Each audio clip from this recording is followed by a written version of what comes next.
Hello everyone, welcome back to my channel. आज हम लोग डिस्कस करेंगे mechanism of concentration of the filtrate which is present in the glomerular capsule. Okay, इसके साथ ही हम आज काउंटर करंट मैकेनिज्म भी डिस्कस करेंगे। तो सबसे पहले आपको बता दें कि किडनी का फंक्शन केवल नाइट्रोजनस वेस्ट को रिमूव करना ही नहीं होता है, बल्कि ऑस्मो रेगुलेशन भी परफॉर्म करना होता है। ऑस्मो रेगुलेशन किसे कहते हैं? जिसमें बॉडी वाटर और सॉल्ट के कंसंट्रेशन को मेंटेन करके रखता है इन द ब्लड। ठीक है, तो जो ग्लोमेरुलर फिल्ट्रेट बना था, कहाँ पे बना था glomerular filtrate? In the Bowman capsule. वो रिजेंबल करता है ब्लड प्लाज्मा से। उसके अराउंड जो वासा रेक्टा है, जितने भी ब्लड कैपिलरीज हैं, उसमें जो ब्लड प्लाज्मा का कंपोजिशन है उससे वो रिजेंबल करता है। क्योंकि फिल्ट्रेट में जितने भी आरबीसीज होते हैं, प्रोटीन होते हैं, फैट्स होते हैं, ये सब क्या होता है फिल्टर में। देखो, जैसे कि प्रोटीन, फैट्स वगैरह ये सब फिल्ट्रेट में नहीं आते हैं। इस वजह से ब्लड प्लाज्मा और ग्लोमेरुलर फिल्ट्रेट का जो कंपोजिशन है वो सेम होता है। अब उस टाइम पे क्योंकि सेम होता है तो हम कह सकते हैं कि जो ग्लोमेरुलर फिल्ट्रेट है ना, वो आइसोटोनिक होता है to plasma in the proximal convoluted tubule. क्योंकि इसका भी जो कॉम्पोजिशन है वो सेम है और ब्लड प्लाज्मा का भी कॉम्पोजिशन सेम है, तो स्टार्टिंग में इन द प्रॉक्सिमल कॉन्वोलेटेड ट्यूब्यूल दोनों आइसोटोनिक होते हैं, दोनों में सॉल्यूट एक जैसा होता है।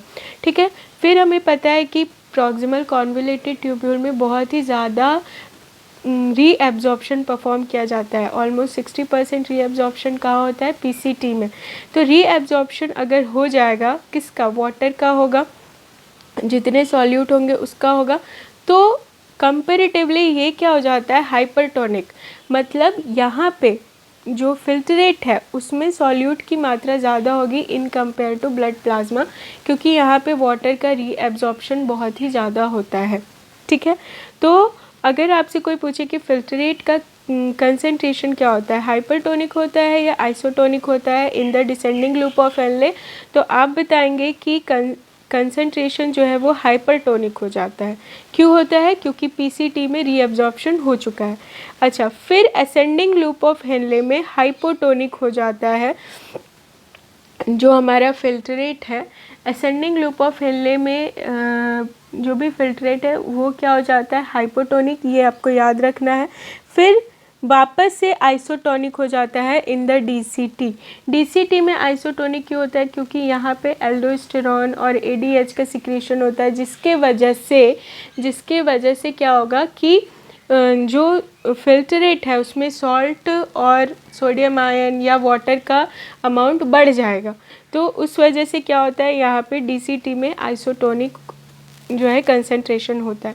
फिर कलेक्टिंग डक्ट में रीअब्जॉर्प्शन बहुत ज़्यादा होता है और अगेन हमारा जो फिल्ट्रेट है वो हाइपरटोनिक हो जाता है। तो यूरिन जो बनता है at the end of filtration, at the end of reabsorption, वो क्या होता है? हाइपरटोनिक टू द प्लाज्मा होता है। ठीक है, अब ये हाइपरटोनिक और हाइपोटोनिक ये कंडीशन कैसे आती है वो हम डिस्कस करेंगे काउंटर करंट मैकेनिज्म में। आई होप आपको ये समझ में आया होगा और आप ये चीज़ें याद रखिएगा, क्योंकि ये जितने भी कॉम्पिटिटिव एग्ज़ाम्स होते हैं ना, उसमें ऑब्जेक्टिव क्वेश्चन में ये सब पूछा जा सकता है कि किस स्टेज पे सॉल्यूशन, जो फिल्ट्रेट सॉल्यूशन है उसका कंडीशन कैसा होता है। ओके, सो स्टूडेंट्स आप देख सकते हैं कि कॉर्टेक्स में जो ग्लोमेरुलर है वो है और मेड्यूला में लूप ऑफ हेनले प्रेजेंट है एंड द वासा रेक्टा का जो कैपिलरीज है वो प्रेजेंट है। अगर आप कलेक्टिंग डक्ट को देखें तो उसका कुछ पार्ट कॉर्टेक्स में भी है और बाकी का पार्ट जो है वो मेड्यूला के थ्रू रन करता है। यहाँ पे जो नेफ्रॉन है और जिसके बारे में हम लोग बात करें कि कलेक्टिंग डक्ट है, उसके सराउंडिंग में जो स्पेस है उसको हम लोग क्या कहते हैं? Interstitial space.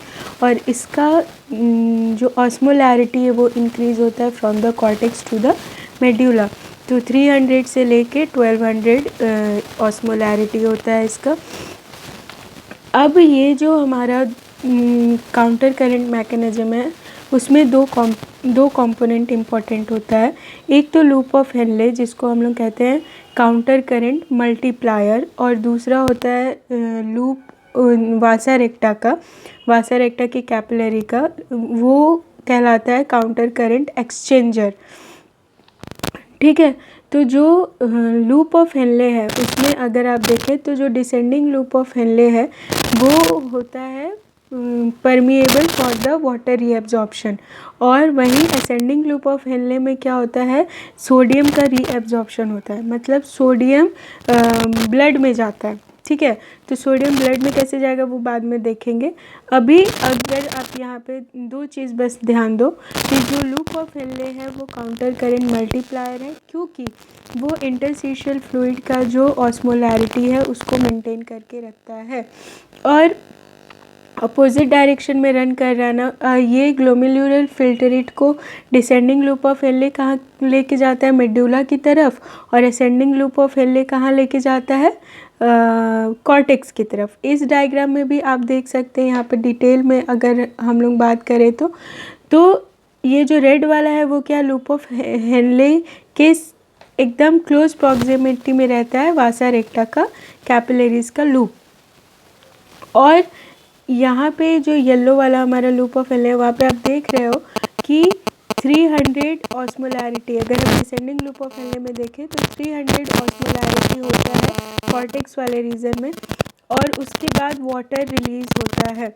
वाटर जैसे हमने क्या पढ़ा था कि आइसोटोनिक होता है ग्लोमेरुलर फिल्ट्रेट, तो आइसोटोनिक है, ब्लड के आइसोटोनिक है, लेकिन धीरे धीरे ये क्या होता है, हाइपरटोनिक होते जाता है, क्योंकि इससे पानी रिलीज होते जाता है डिसेंडिंग लूप ऑफ हेनले में।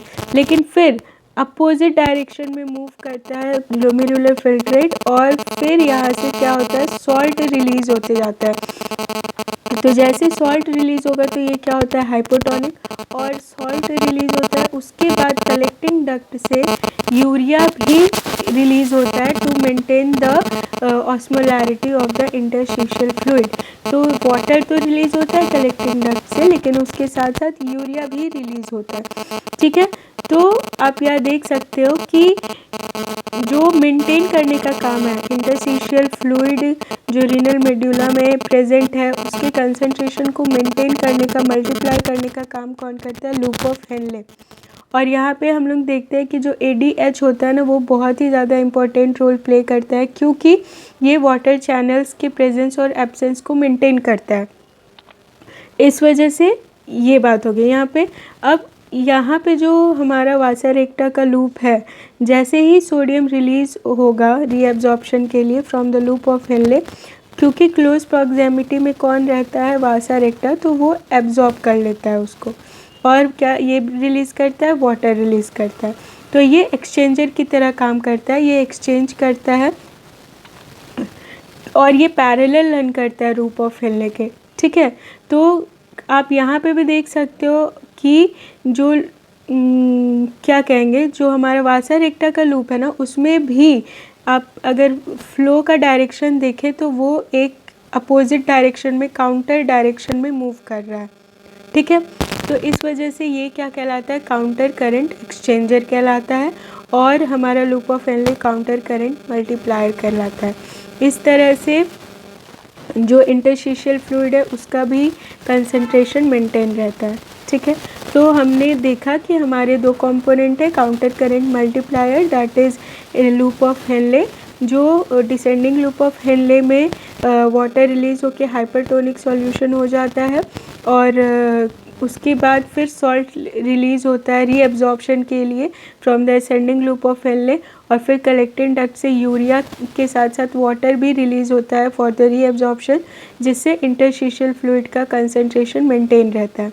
ठीक है, फिर ये सारी चीज़ें सॉल्ट क्योंकि यूज़ है इससे बॉडी की, इस वजह से सॉल्ट जो है वो ब्लड में रीएब्जॉर्ब होके चला जाता है, और ये एक तरह का एक्सचेंजर की तरह काम करता है।